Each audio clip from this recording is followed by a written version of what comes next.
Good evening, colleagues, and anyone who's watching us on YouTube. We do have, as I think you can already detect, some slight IT problems. There's an echo on this microphone and there's a little bit of background sound.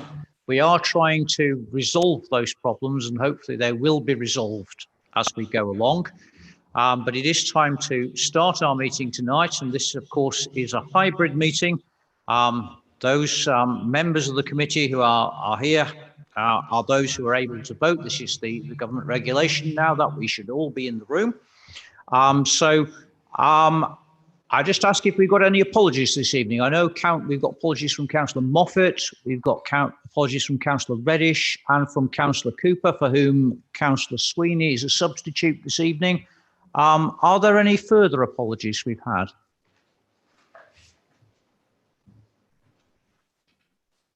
Looking around, I see no microphones or indications, so I think that's where we are this evening. So we'll pass to item 2 on our agenda, which is declarations of interest.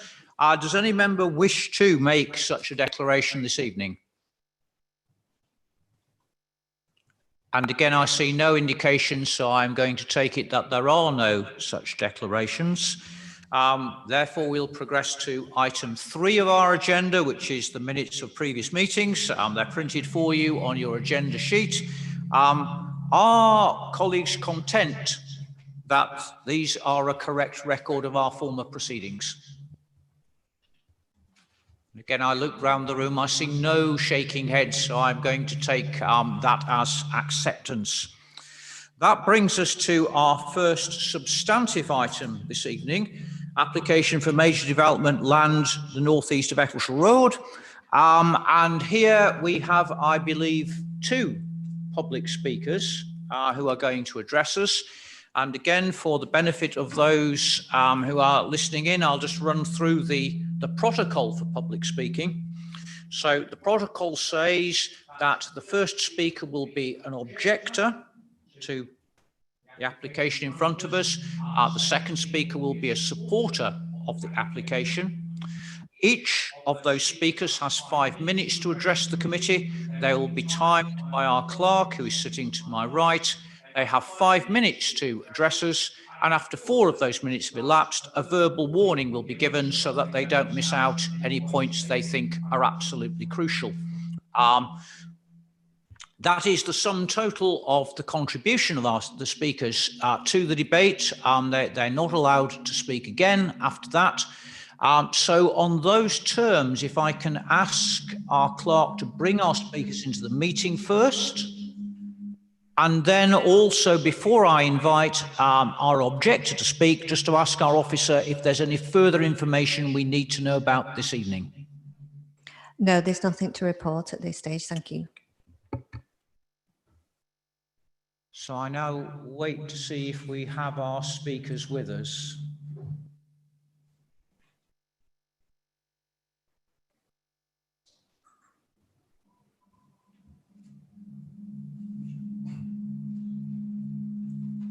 We're not winning, Jeff.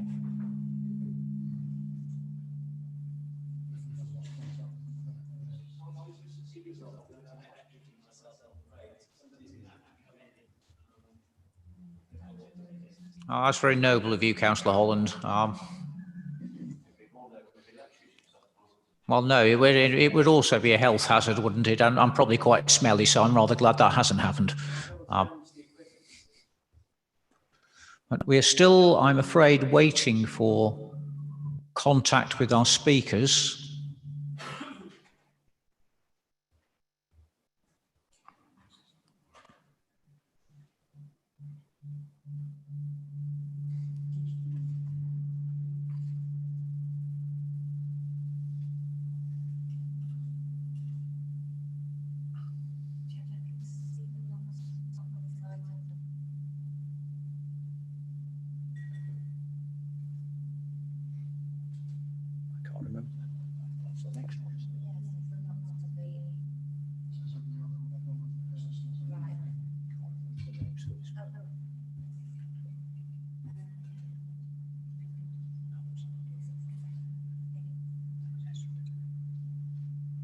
Hello, can you hear me?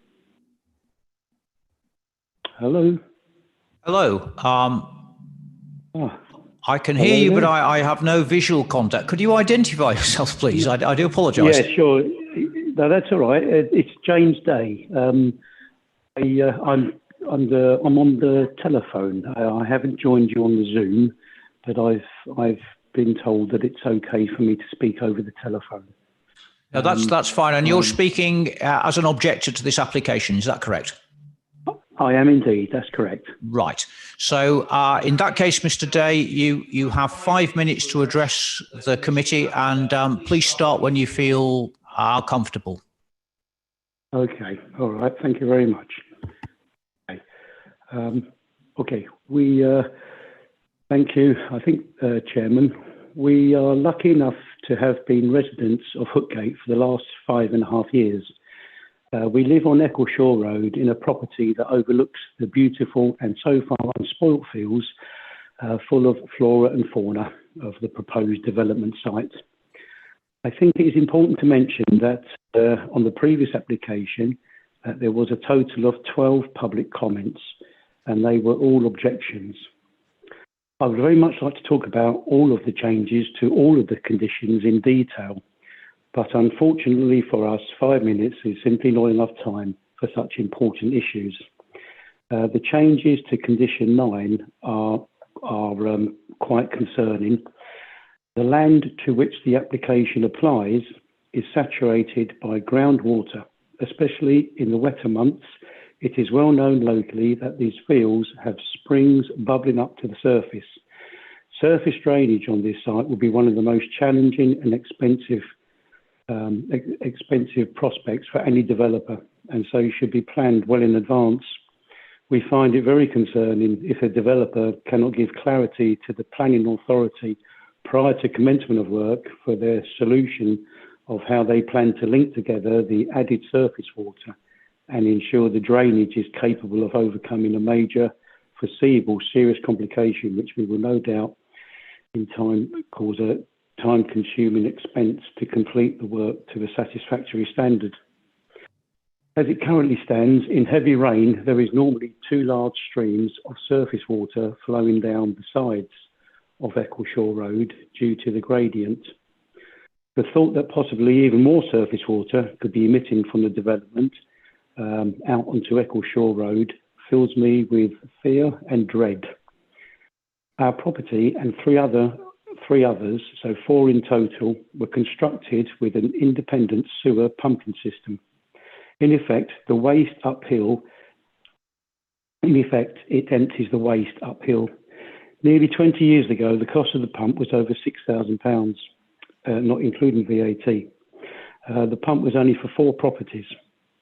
One of our main concerns is that any developer will need to have a very large budget and enough funds to satisfactorily finish the project to a very high standard so as to blend in with the surroundings of our lovely hamlet of Hookgate.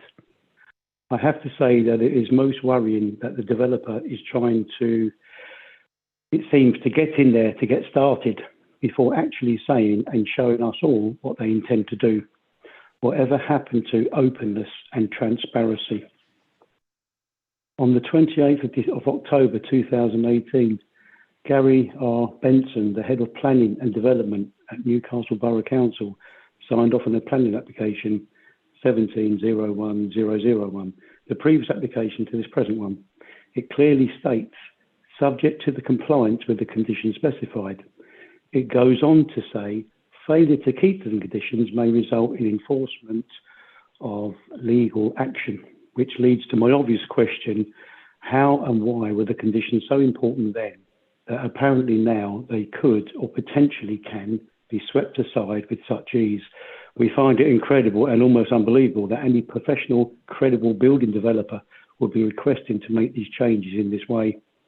And I have to add, it is just as bewildering that Newcastle Borough Council Planning Department is even considering this request in the first place, a complete U-turn from the planning policy of the 26th of October in 18.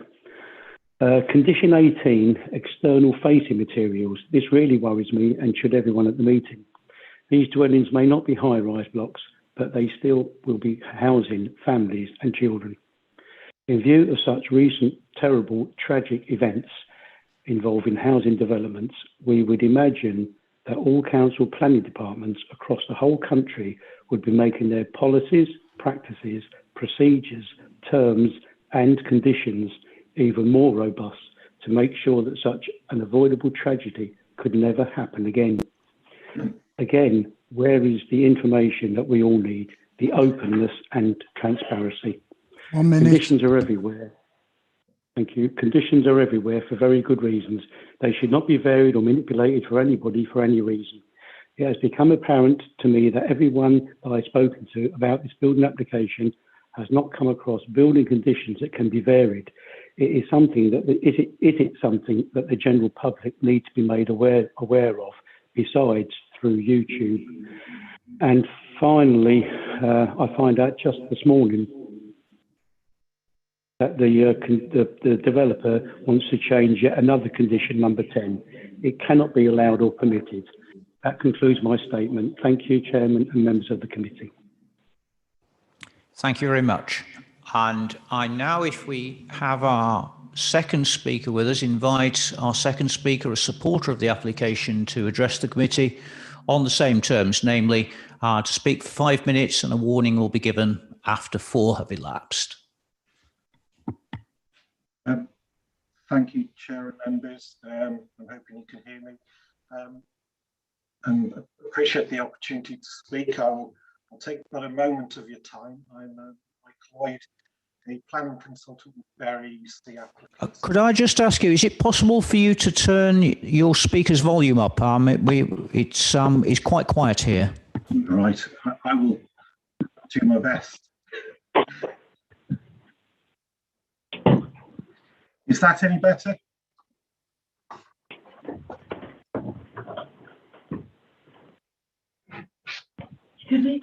Is that any better, sir? Yeah. Yes, I think that is a little bit better. I'll endeavour to speak up as well, Chair. Yep. Thank you very much. As I say, I was only going to take a moment of time. I just really wanted to clarify that that my clients have now purchased the site and obviously wish to progress its development as quickly as possible. The application has therefore been submitted requesting the rewording of conditions to ensure that my clients are not unnecessarily impeded in commencing the development. And that's all in accordance with the guidance provided in National Planning Practice guidance notes. And I believe that's highlighted in the committee report before members. The remaining conditions on the consent are subject of other applications to amend or discharge as necessary, but for the avoidance of any doubt, members, these applications do not seek any changes to the permitted development, nor do they remove the need to comply with any of the conditions imposed on the consent. My clients are fully aware of all their obligations in these regards. The application before members is merely a logistics issue. As members will appreciate, enabling greater flexibility in timescales to commence development will provide a number of benefits to the developers, such as enabling them to undertake work in the most appropriate conditions and being able to provide continuous employment between sites and address material issues, etc. So it is merely a timing issue. The conditions are still there. They still need to be complied with. We will still need to provide information to satisfy the planning authority. Thank you, Chair and members, for your time. Thank you very much. Before I open this item for debate in the chamber, I'll just ask our officer if there are any comments that they'd like to make prior to that debate. Yes, thank you, Chair. I want to respond to the concerns raised regarding condition 9 and the variations that have been sought. I just wanted to highlight that the drainage matters that are covered in condition 9 specifically relate to the drainage of private driveways, parking and turning areas. it's not the condition that seeks to agree require the submission and approval of the detailed surface water drainage design for the entire development. That's covered by condition 20 of the planning permission. There is no proposals to vary that condition, and that condition is worded to require that those drainage works, the design of that drainage scheme is submitted and agreed before development commences. So the concerns that have been expressed with regard to the variation of condition 9 is a little bit misdirected. The concern would, had the application been to vary condition 20, then there would have been some basis to that concern, but it isn't. It's a variation of the condition that specifically deals with surface water drainage of driveways, parking areas and turning.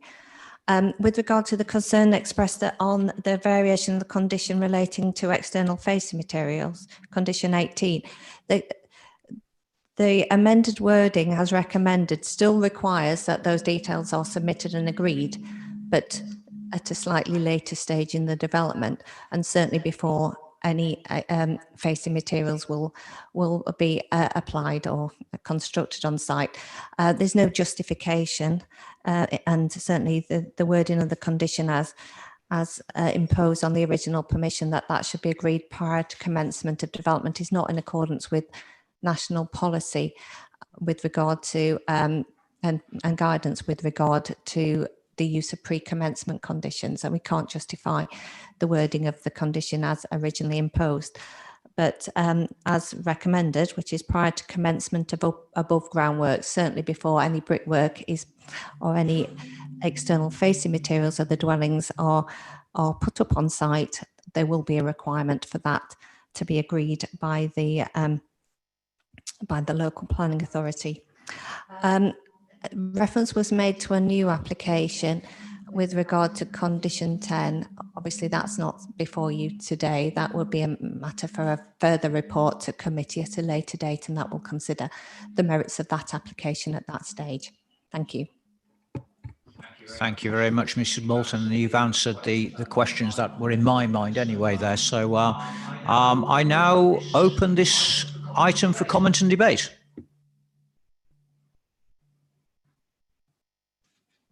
Councillor Holland. Thank you, Chair. Happy to move the recommendation as printed on the basis of what our officers advised us. I do have some concerns, though, that we've been told this evening that the original decision issued by the local planning authority is unjustifiable and against national policy. Can our officers assure us that we've changed our practices in some way such that we won't do this again in the future? Yes, certainly the policy changed following the issuing of that decision, and we certainly don't impose conditions requiring the prior approval of matters such as the matters covered in these conditions as prior to commencement of development. We are now required to get a written agreement from the applicant to impose any pre-commencement conditions, and certainly we're very selective and we carefully choose the ones that need to be written in a way that requires details to be agreed before anything starts on site.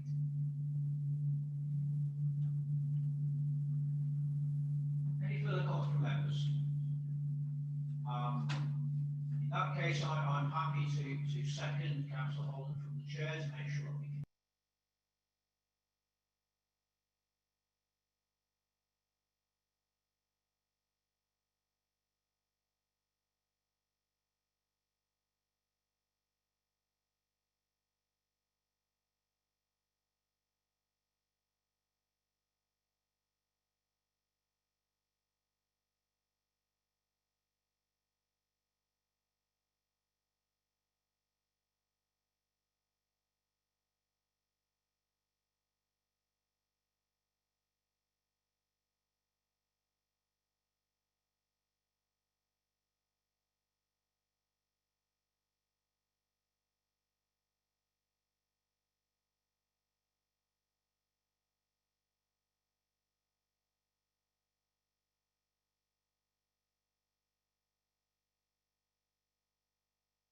total of his contribution to our proceedings this evening.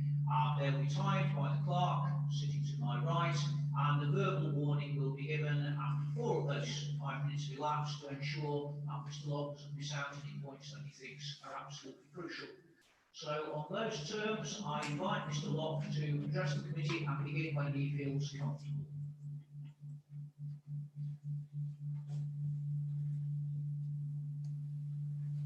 Good evening. Can you hear me okay? Yes, that's fine. Thank you. Good evening, Mr. Chairman, members of the committee. My name is Stephen Locke, agent for the applicant, Mr. Porter, who owned the land and buildings at 103 High Street in Harrisey Head.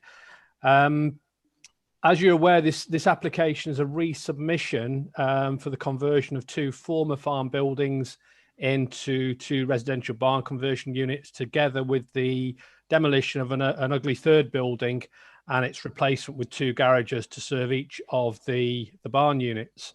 The site is located directly off High Street in Harrisey Head, and it's accessed via a hard track which serves 2 existing dwellings known as 101, 103 High Street. And if approved, the development would effectively round off the development in this small area of the village. As we previously explained in the last submission a couple of months ago, although the site is technically located in the open countryside, it's adjacent to existing built development and would provide 2 new high quality sustainable market dwellings to add to the local housing stock. Having reviewed the officer report for the revised application, we welcome again the recommendation to approve the scheme. We've taken on board the comments at the previous planning committee meeting and drastically reduced the scale of the garaging, which appeared to be the main sort of issue with the last application. As before, there's no objections to the development from Staffordshire Highways. Parking standards can be met. There's ample room to turn and leave the barns in a forward gear. And highway officers have confirmed that there's enough room for 2 vehicles to pass one another at the access off High Street, and the new access will be resurfaced to provide a smooth access drive into and out of the site. There's no objections from either environmental health or the district landscape officer, and the applicant is happy to agree the suggested conditions and agree to the conditioning of the construction management plan if required. In terms of Greenbelt, the national policy supports the reuse of buildings for alternative uses, and I think members were broadly happy with the concept of conversion of the units last time it went to committee. And the buildings have been surveyed by an independent structural engineer who's confirmed that the buildings can be easily converted into 2 dwellings with minimal works. In addition to the barn conversions and to improve the overall setting of the site, it's also proposed to demolish a fairly ugly building, which is a sort of concrete rendered shed, which has got negligible architectural value. And under Greenbelt policy, it's possible to replace existing structures where the new proposed development does not have a greater impact on the openness of the Greenbelt. And therefore, in this situation, we are proposing to reduce scale garages to sort of single-storey garages, cart shed style, which would replace the concrete rendered shed, much less of an impact on the openness of the Greenbelt, and we feel will improve the setting and quality of the area. The new garages, as I say, are single story. They're only 4.6 meters high, whereas the original scheme, they were 6.97 meters in height. So therefore, the volume of those garages has been drastically reduced down. In terms of local amenity, the barn conversions have a positive impact on the area. There is a footpath which runs to the south of the site, but that's not going to be affected by the scheme. And the site will be sympathetically fenced and new hedges and planted to create amenity space for each dwelling. And this will actually improve the amenity for your existing footpath users. Overall, a number of planning conditions can be agreed to assure that the site is sensitively developed and the wider locality is safeguarded.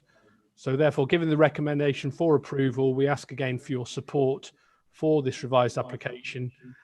We feel the scheme meets both local and national planning policy and will provide a welcome boost to, if modest, to the local housing supply. Thank you. Thank you for your time. Thank you for listening. Thank you very much.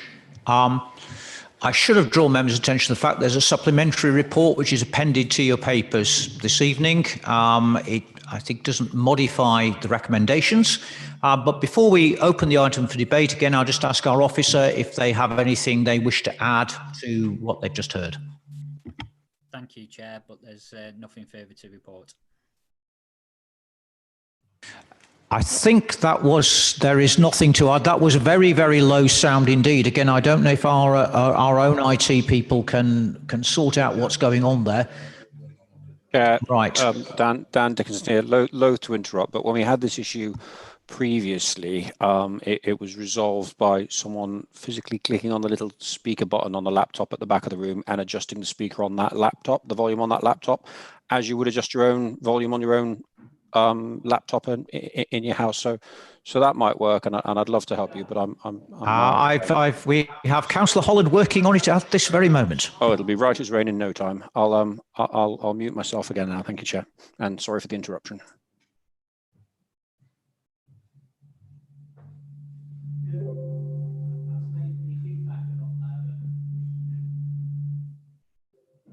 We had a problem last night, Mr. Chairman. We couldn't hear the applicants and their agents very well. Our IT were able to turn the screen the volume from going to the screen. I think that's what the laptop at the back screen, Councillor Williams, but I'm no IT whiz. No, I know, it did help. Perhaps if we all run Winnishins round in a circle or something, it will help. Who knows?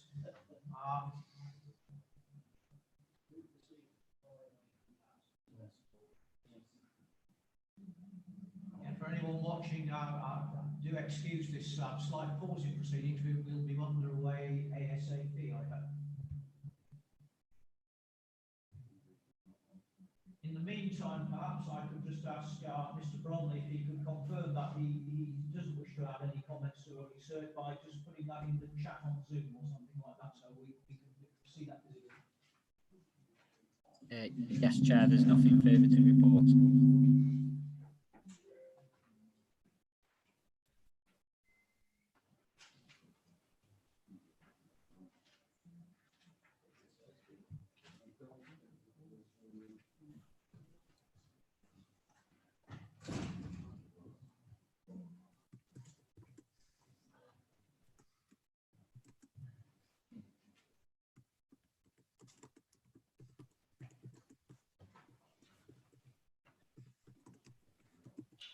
What I'd say is if colleagues at the rear can't resolve this quickly, given that the agenda, to my way of thinking, doesn't look like it's going to require contributions from officers from outside this chamber, we can probably press ahead with the meeting this evening, but definitely have to mark this up for something to be resolved for future meetings.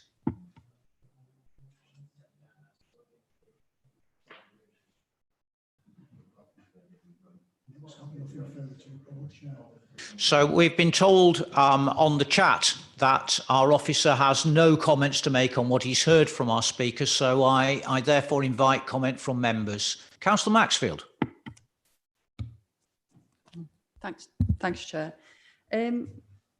Just a bit of a clarity really on this. Obviously back in the 2nd of March meeting, this actually got refused as stated in the report. This new proposal, this is where I was trying to get my head around it. This new proposal, despite officers recommending permit, it clearly says that the proposed conversion of the buildings constitutes appropriate development within the green belt. And I don't think there was any issue about the converting of the barns that were there. The issue was over the garages, which then further goes on to say in the report, however, the two proposed detached garages, whilst being reduced in size, still do not meet any of the exceptions, and they therefore represent inappropriate development within the greenbelt and should only be permitted if very special circumstances exist. Now, I've read this report, so unless I'm missing something, it seems to be that the only special circumstance is that they are smaller. Therefore, the question is how can they both be inappropriate development and not meeting exceptions, then go on to say that actually because they're smaller, it's okay. Thank you.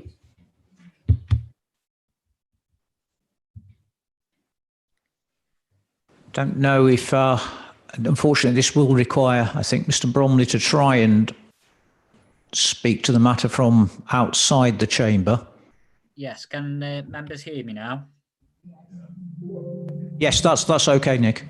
Okay, I'll try and speak up. So in response to Councillor Maxfield, in terms of the whether a proposal is appropriate or inappropriate development in the green belts, obviously the first question is, does the proposal meet any of the exceptions listed in the two paragraphs of the NPPF, paragraph 145 and 146? Now, officers are of the view that the garages don't meet any of those exceptions, but that doesn't mean to say that we can't then consider whether there are very special circumstances, and that's what in the relevant section of the report that officers seek to try and do, is that is to conclude that there are very special circumstances, because and those very special circumstances outweigh the harm caused to the openness of the green belt. So on that basis, they are acceptable. The reason why the very special circumstances that the officers have concluded is that the two garages would be significantly smaller than the barn that's going to be demolished. So therefore, the impact on the openness of the green belt is significantly less. And on that basis, we're saying that it meets the guidance and requirements of the NPPF. Thank you, Chair. Thank you. If there are further comments, whether Councillor Maxfield wishes to comment on that, or whether other members do. Councillor Maxfield. Yes, thanks, Chair. I've read the report as the officer has just sort of dictated to, but I still don't understand how it is that simply just because something is smaller, it is therefore is just less impactive on the area. It's quite clear. It says that they are not considered to be appropriate development. And sometimes, Chair, humour me on this, but there are times when I do feel that when it comes to anything even related to Greenbelt, that sometimes it's kind of made up as it goes along as what's classed as appropriate and inappropriate. And I personally think that just because the garages are smaller, they're not being converted from a building. The building has been knocked down, therefore they are a new build. And that in itself, I don't think that is actually considered to be as appropriate development.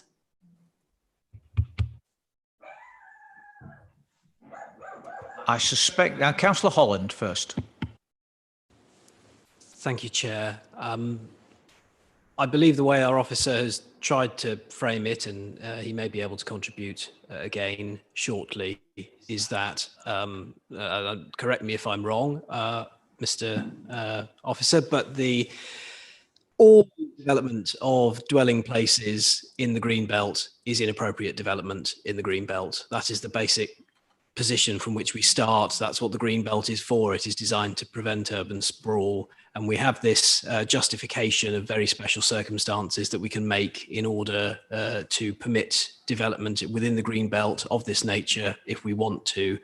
And the appropriate test that I think we're applying and should apply is, do the very special circumstances, do the benefits which have to be extra special in the Greenbelt outweigh the harm done by developing the Greenbelt? And I do remember the first application. I remember the concerns that were raised by members of the committee about the mass and the potential future use of what was being designated garages on the site of the structure that is to be demolished.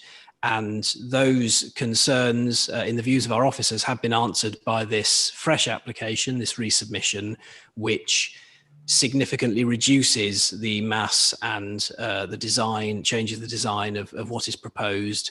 And I suppose if we are to justify the decision, the officer's recommendation of permission, it would be to say that the very special circumstances exist because while this is inappropriate development in the Greenbelt, the result of it will be that quite a large structure is going to be taken out of the Greenbelt, and 2 smaller structures are going to be erected that are less harmful to the setting of this of these buildings. So I recognise that there's been a change since the last application. I recognise that it does answer many of the concerns that myself and other committee members raised last time this application was in front of us.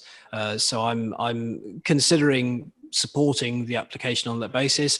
I note also that the Conservation Advisory Working Party and our Conservation Officer have reacted quite positively to this resubmission.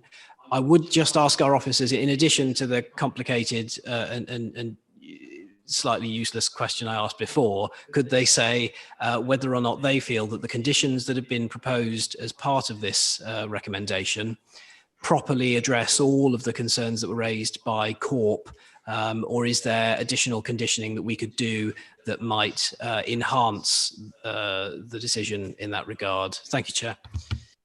Thank you, Councillor Holland. I think probably that's a question for Mr Bromley if he's not here, albeit I do note in the supplementary report I think the strong implication of the officer comments is that yes, that is the case in his opinion.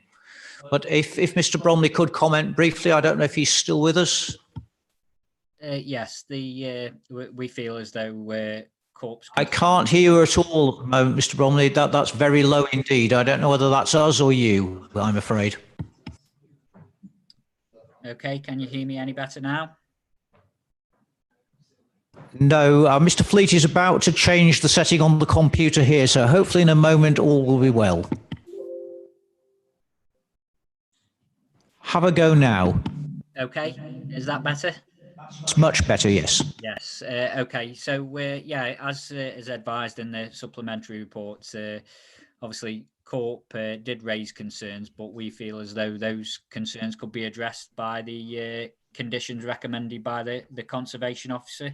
Now, Corp did raise some concerns about I think the amount of windows in the front elevation of the Dutch barn. But they appear all to be necessary for the conversion, and no significant concerns are raised. So we're content that the conditions will address any other concerns that Corp have had. Thank you. Thank you very much. Councillor Williams. Yeah, thank you, Mr. Chair. I'll bring up the public right of way as the representations on page 22. Make on there's no mention of the public right of way. We mentioned it when it first came to this committee, but the concern is where any work going alongside that path could block the path off, and the need to health and safety to block it off while work on the new development continues. So it's just I've seen it in the past. I'm sure you have. When you've walked a public right of way, rubble has been left from these kind of developments on the public right of way, and they've been blocked off for quite a while. So we just put a rider in there, Mr. Chair, that under the circumstances of if it has got to be closed off through health and safety, so be it, but not for a months on end, and no rubble to be left as the work continues on that particular public right of way. Thank you. Thank you very much, Councillor. I think we can probably append a note to the developer rather than have a condition. Mrs. Moulton nods sagely at that point, so hopefully, but I take your point, and clearly it is important that footpaths aren't blocked, so we'll draw that to the developer's attention if this matter is passed. Any further comment from members? Councillor Northcott. Thank you, Mr. Chairman. I hear what Councillor Maxfield is saying about the fine line between what is appropriate and what isn't appropriate. I'm just worried that this will set a bit of a precedent really for others that may follow that have similar sort of schemes, and we'll quote this as pro forma in terms of how that was dealt with.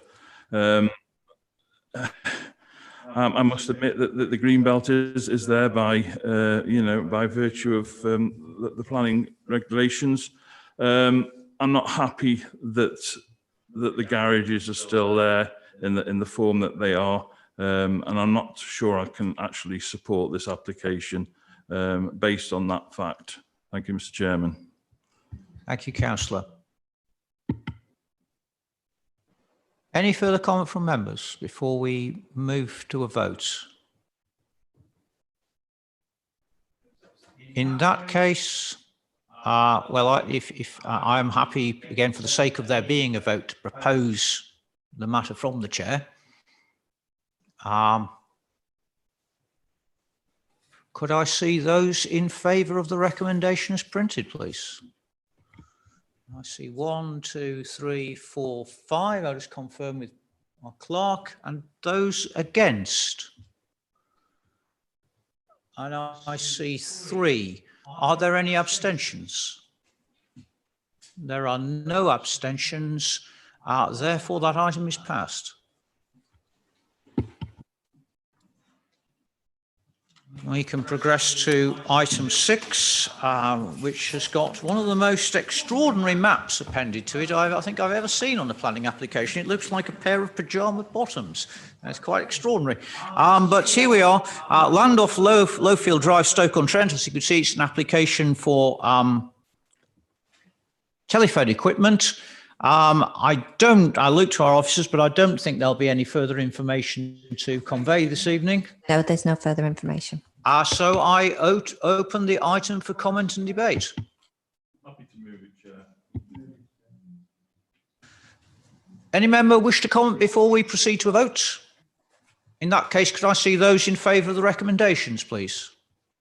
And that is unanimous. Pass to item 7, a very similar application, although a much duller map, it has to be said, and there is a small supplementary item that I should draw your attention to. Again, I looked to our office, but I suspect there is no further information. In that case, again, I ask if any member wishes to comment on this before we proceed to a vote. In that case, could I see those in favour of the recommendation, please? And that again is unanimous. Let us progress to item 8, which I know some of us will approach with a heavy heart. And again, you see the information printed. This is to be received. I'll just ask our officer if there's any further information we should know about this evening.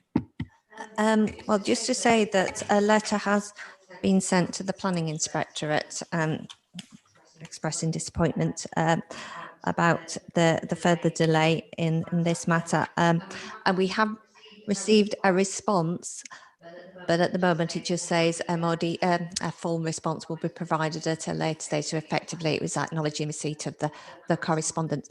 So once we receive that response from the planning inspectorate, we will share that as appropriate. Thank you very much, Mrs. Moulton. Thank you to the department for sending a letter which this committee wished to be dispatched at our last meeting. And I'm not going to say we look forward to, but we look with interest to the response of the inspectorate. Councillor Williams. Question, Mr. Chairman. Is going to be a meeting on site, and will the planning committee be able to attend? Have I got it all? Yeah, is it? I'll ask our officer, councillor, to clarify the procedure. The appeals to be heard through the hearing procedure. So those in attendance, it's a public hearing, and so anyone could attend. It's unusual, and I've never known the planning committee attend an appeal hearing, although councillors have attended individually. And those, generally speaking, those who are in attendance at the hearing could also attend the appeal site visit, which the inspector holds. Usually that is after the arguments have been raised and the appeal is the hearing is effectively closed. It's a visit just to observe what can be seen on site, although on occasion the inspector will keep the appeal open and there'll be some opportunity to debate on the site. So I think it's unlikely that the inspector will be supportive of the committee attending the site visit. But if members want a representative of committee wish to come along, I'm sure the inspector would be supportive of that. It's not the forum where large numbers of people could easily be there and join in and hear any discussion or hear what is said. So yeah, the rules don't prevent it from happening, but I think the inspector would be concerned if that was what was proposed. Just for clarity, Mr. Chairman, so the procedure is they'll have a site visit, the inspector will have a site visit, and then they will go into closed or not. No, could you go through that procedure? Normally, the site visit is at the end of the hearing. Sometimes the site visit is during the hearing. It's never at the start of the hearing.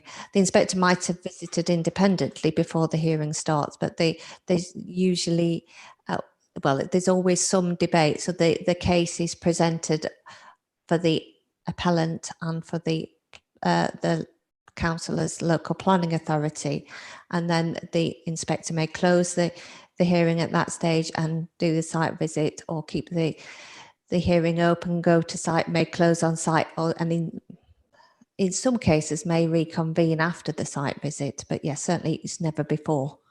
If I may just ask Mrs. Moulton, just to try and clarify things, maybe that members of the public will be entitled to attend the hearing, and they will be entitled to attend the site visit. So any member of the committee who wished to do so, as qua member of the public, will be able to do so. Whether we would want someone to go there as a representative of the planning committees is a different matter, I suppose. Depending on when, and of course we don't know when this is, were my circumstance of employment to permit it, I will be more than happy to attend both of those things as a representative of this committee.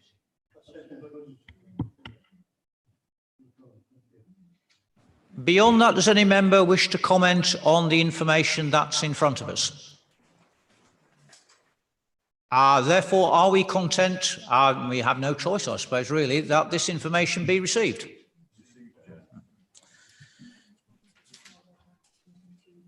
Oh, indeed we do, I think. Thank you, Mrs. Moulton. I mean, I think we do want this to remain as part of our rolling agenda, don't we? So that we won't have a report at our next meeting, but we will have one at the meeting after that to make sure we're apprised of developments. And on that note, let us progress to item 9 of our agenda this evening, which is the confirmation of a TPO, a tree preservation order on Sandy Lane. And again, I look to our officer to see if there's any further information we need at this moment. No, I have no further information to report. I do have a photograph if anybody wishes to see that before they conclude the matter. I think since Mrs. Moulton has taken the photograph, it would be nice to see the photograph. So if we can ask it for it to be displayed.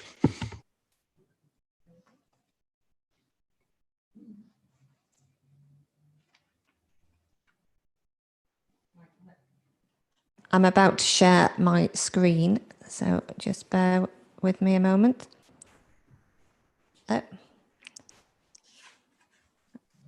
Can you? I think that's the wrong photo. Just bear with me again. Where's that gone?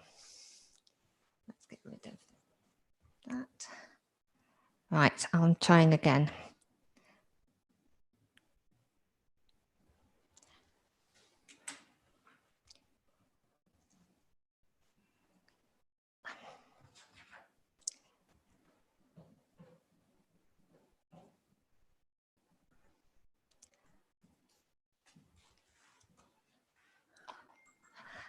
That is the right photograph.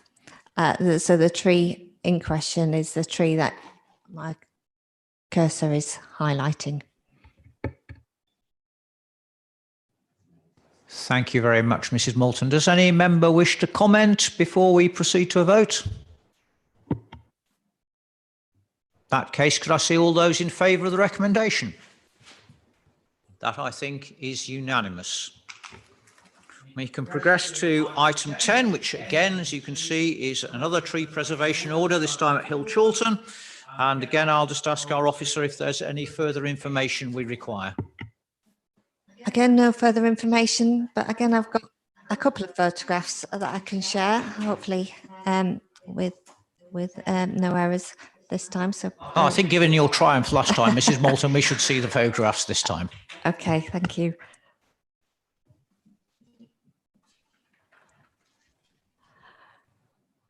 Well, yeah, that's the first photo of the trees in question, and there's the second. So thank you for that, Mrs. Moulton. Again, does any member wish to comment before we proceed to a vote? In that case, could I see those in favour of the recommendation, please? And that again is unanimous.